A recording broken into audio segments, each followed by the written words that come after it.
तसव्वुर करें, एक कौम जो इतनी ताकतवर थी कि पहाड़ों को तराश कर महल बनाती थी, इतनी बुलंद व बाला थी कि उनका कद आम इंसानों से दुगना था, इतनी दौलतमंद थी कि उनके बागात और महल्लात की मिसाल नहीं मिलती थी।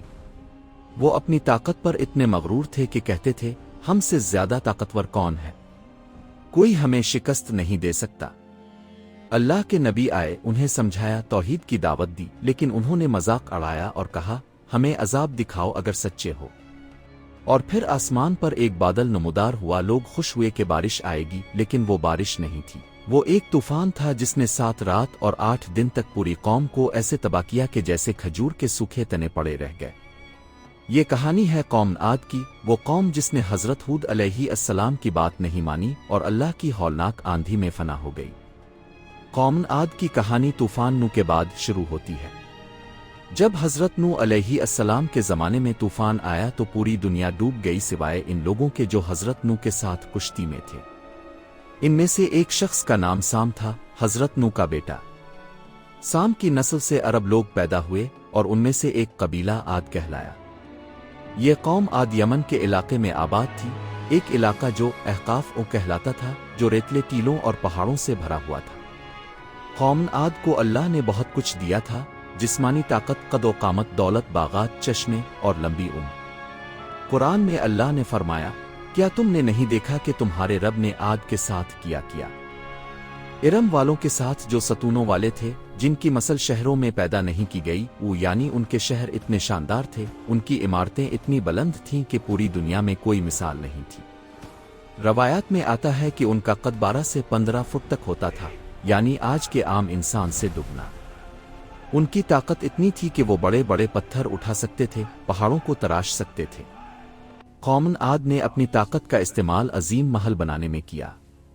वो पहाड़ों में से रास्ते निकालते, इमारतें तराशते और अपने शहरों को सजाते। कुरान में अल्लाह ने कहा, क्या तुम हर बुलंदी पर एक निशान बनाते हो खेल कूद के लिए, और महल बनाते हो कि शायद हमेशा रहूं, यानी वो सोचते थे कि ये इमारतें हमेशा रहेंगी, हम हमेशा जिंदा रहेंगे, मौत नहीं आएगी। ये गुरूर था, ये दुनिया की मोहब्बत थी और यही उनकी तबाही का सबब बना। लेकिन सबसे बड़ा गुनाह बुत परस्ती था। कौम आद ने अल्लाह को छोड़कर बुतों की पूजा शुरू कर दी। उनके 3 बड़े बुत थे, सदाक, समूद और हबा। ये बुत पत्थर के थे, कुछ नहीं कर सकते थे, लेकिन कौम उनके सामने झुकती, उनसे मांगती, उनके लिए कुर्बानियां देती। अल्लाह जिसने उन्हें पैदा किया, जिसने उन्हें ताकत दी, दौलत दी, सेहत दी, इसकी इबादत छोड़ दी और पत्थरों की पूजा शुरू कर दी। अल्लाह ने उनकी तरफ एक नबी भेजा, हजरत हूद अलैहिस्सलाम। हजरत हूद खुद कौम आद में से थे, उनकी अपनी कौम थी, उनकी ज़बान जानते थे, उनकी तहजीब समझते थे।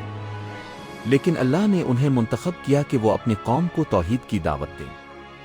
हजरत हूद ने अपनी कौम को पुकारा, कुरान में उनकी दावत महफूज है। उन्होंने कहा, ए मेरी कौम, अल्लाह की इबादत करो, इसके सिवा तुम्हारा कोई माबूद नहीं, तुम सिर्फ झूठ घड़ने वाले हो। ये बात बिल्कुल वाज़ेह थी, ये बुत जिन्हें तुम पूजते हो ये खुदा नहीं है, ये तुम्हारी बनाई हुई चीजें हैं।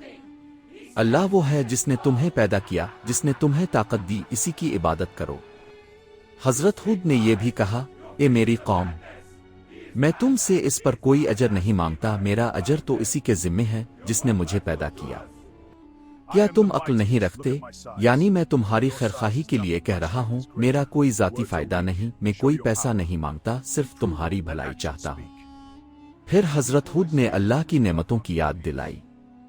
उन्होंने कहा, और याद करो जब अल्लाह ने तुम्हें कौम नूह के बाद खलीफा बनाया और तुम्हें जिस्म में फराखी दी, तो अल्लाह की नेमतों को याद करो ताकि तुम कामयाब हो। यानी देखो अल्लाह ने तुम्हें क्या किया दिया है, ताकत, सेहत, दौलत, सब कुछ। जरा शुक्र तो करो, जरा अल्लाह को याद तो करो। लेकिन कौम आद पर उसका कोई असर नहीं हुआ। कौम ने हजरत हूद का मजाक उड़ाना शुरू किया।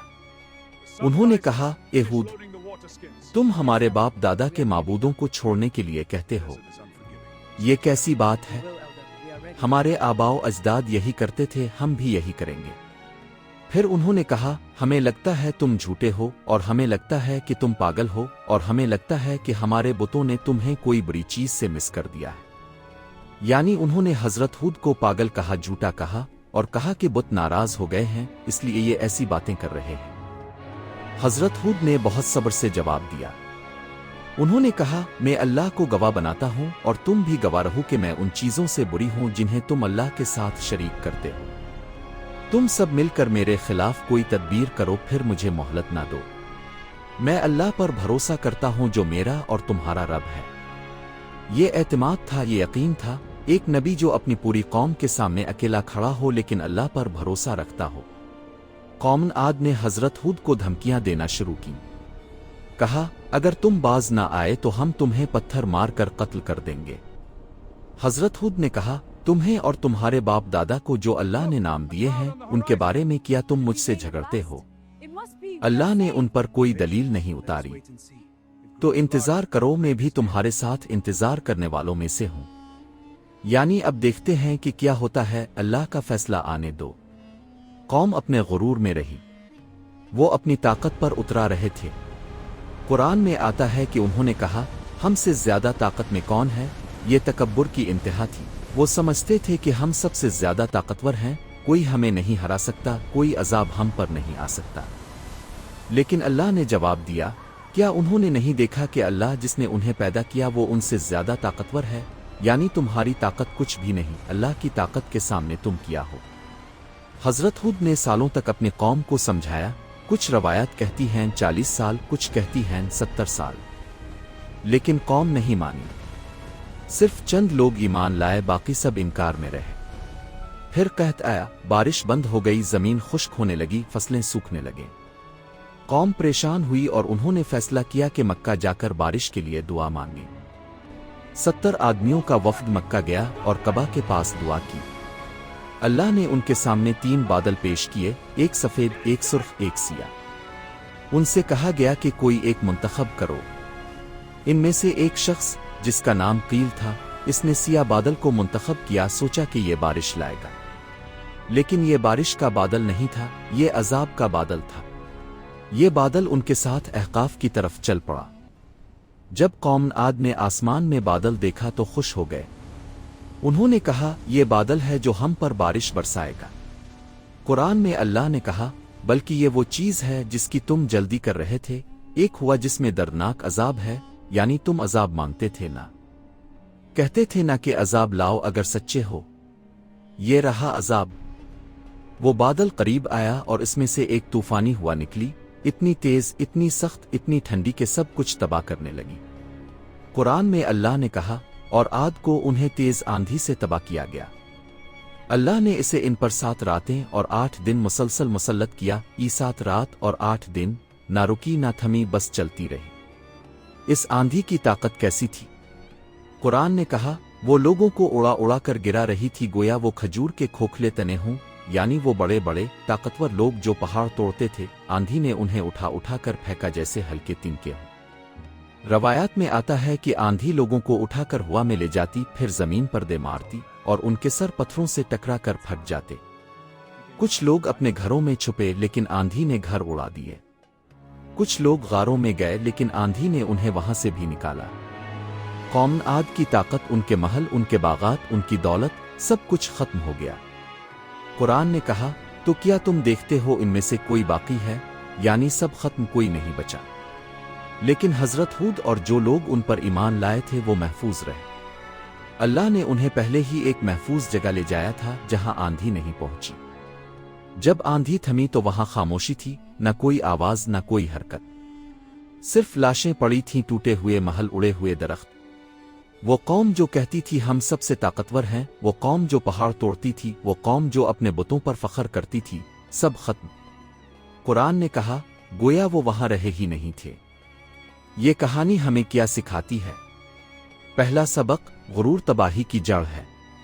قوم عاد کہتی تھی ہم سب سے طاقتور ہیں، اور یہی غرور ان کی موت بنا۔